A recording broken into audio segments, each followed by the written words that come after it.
RCF. Face aux émotions qui envahissent nos enfants, nous sommes souvent bien démunis. Comment les accompagner dans leur colère, leur tristesse ou encore dans leur excitation débordante, Agathe Gomé? Oui, bonjour. Nos émotions sont très utiles. Elles nous permettent de vivre ensemble, de communiquer, de comprendre ce qui se passe à l'intérieur de nous et ainsi d'évoluer. Elles nous aident à exprimer nos besoins afin de mieux les satisfaire. Les émotions ne sont ni bonnes ni mauvaises, elles sont juste utiles. Tout petit, l'enfant se laisse envahir par ses émotions. Il pleure très fort, fait des colères. Et grandir, pour lui, c'est apprendre à mieux vivre avec ses émotions pour adapter son comportement. C'est pour ça qu'il est important de bien se connaître. Dans la plupart des cas, il existe un mot qui à lui seul suffit à décrire une émotion, mais cela peut être étonnamment difficile pour les enfants comme pour les adultes. Plus on peut mettre de mots sur ce qui nous arrive, plus il est facile de se reconnecter avec sa rationalité. Lorsque nous apprenons à écouter nos émotions ou nos sentiments et à mettre un nom dessus, nous faisons le premier pas vers un contrôle de nos émotions par nous-mêmes et non l'inverse. Nous pouvons alors apprendre à agir au lieu de réagir et nous donner ainsi plus de choix dans la vie. Face à une émotion qui envahit notre enfant, comment peut-on l'aider?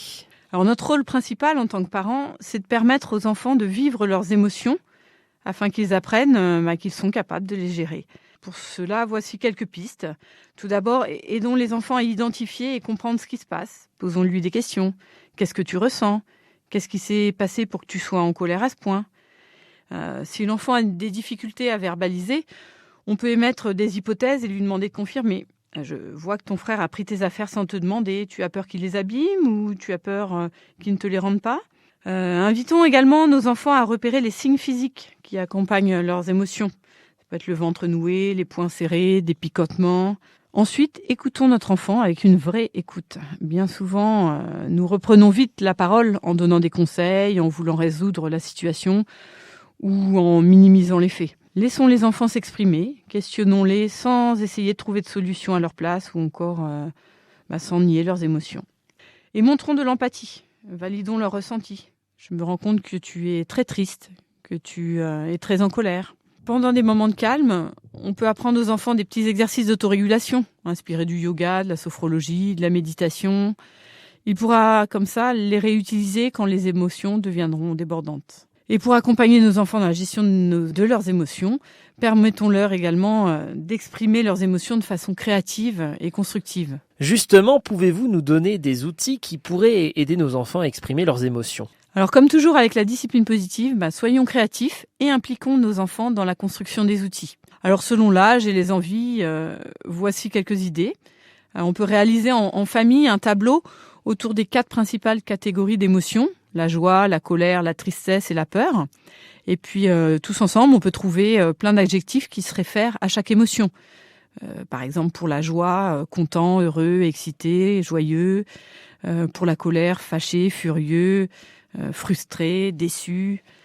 Cette liste pourrait être enrichie de nouveaux mots par la suite.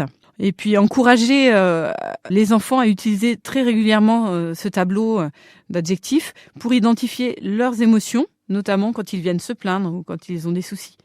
Et ça demande de l'entraînement. On peut réaliser aussi une roue des émotions. Chaque membre de la famille peut réaliser une roue à partir de ce tableau des adjectifs, par exemple. On peut mettre une couleur par grande catégorie d'émotions. Et puis pour chaque émotion, on peut garder 2, 3, 4 adjectifs selon l'âge.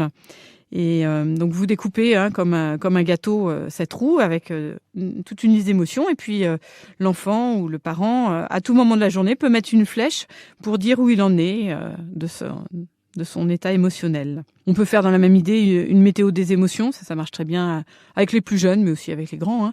On peut afficher sa météo intérieure: soleil, nuages, orage, pluie. On peut aussi faire dessiner à l'enfant ce qu'il ressent, notamment au moment d'une colère. On peut lui dire: je vois que tu es en colère, est-ce que tu peux dessiner cette colère?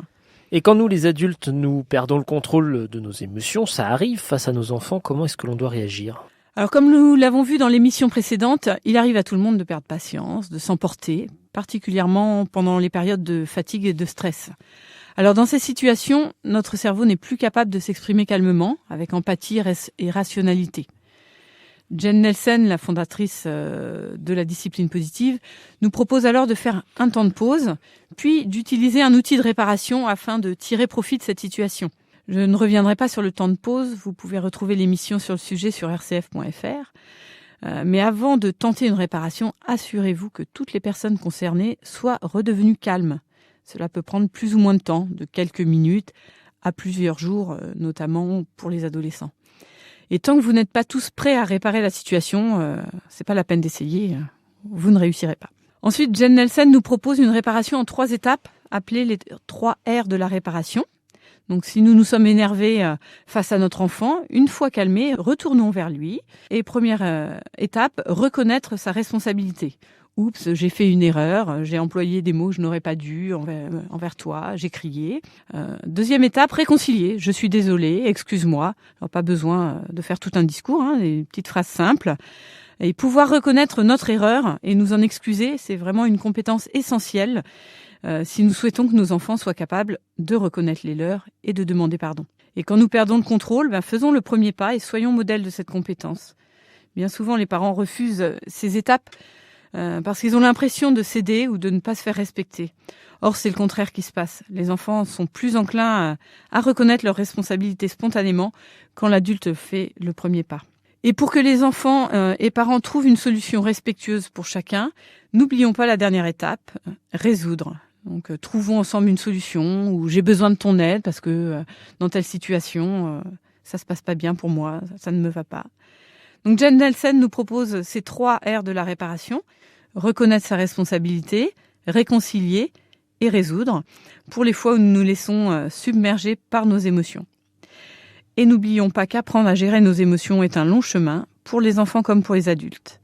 Je vous souhaite donc une bonne route sur les chemins de l'apprentissage.